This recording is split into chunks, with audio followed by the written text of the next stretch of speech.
મહેસાણાના કડી ખાતે એસબીજીની એક બેઠક યોજાઈ હતી, જેમાં ઉમિયા માતાજી મંદિર ખાતે આ બેઠકનું આયોજન કરવામાં આવ્યું હતું।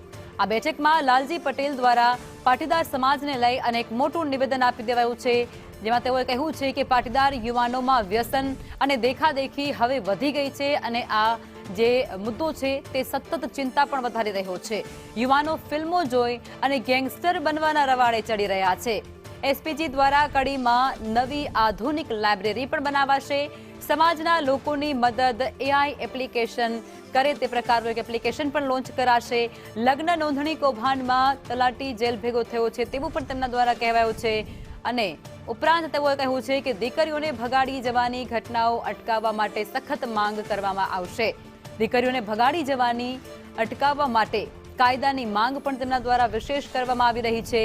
મંદિરના પટોત્સવના ખર્ચ બદલે શિક્ષણમાં વધારે ખર્ચ કરવાનો સુઝાવ પણ આ બેઠક દરમિયાન તેઓ આપી ચૂક્યા છે।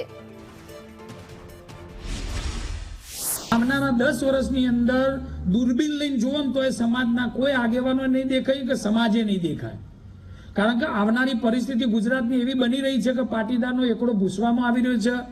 રાજકારણમાં પતિ જ્યાં છીએ આપણે, આ દીકરીઓમાં સૌથી વધુ ભાગવાની સંખ્યા પણ આપણે તમે જોઈ શકો તો આપણા સમાજની છે।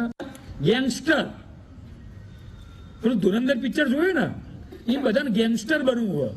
બાઇકની અદા, ગાડીની અંદર પિસ્ટલ પીવાની અદા, ડ્રિંક કરવાની અદા। આજનો યુવાન વ્યસનમાં કેટલો તરબડ, યાર તમે જોવો જ ખરા। આજે દુઃખ સાથે મારે કહેવું પડે કે ગુજરાતની અંદર કોઈ પણ પેપરની અંદર નામ આવે ને પાટીદાર સમાજનું તો કાળજું કંપી જાય યાર। ત્યારે આપણા દીકરાનું સટ્ટામાં નામ આવે, આપણા દીકરાનું દારૂ પીવાનું નામ આવે, આપણા દીકરાનું જુગાર રમવાનું નામ આવે। તમે કલ્પના તો કરો, અત્યારે યુવાન ક્યાં છે? આજનો યુવાન શું કહે છે? હું મારી લાઈફ, મારી વાઈફ, મારો મોબાઈલ અને હું દારૂ એમ કરું, મોજ કરું।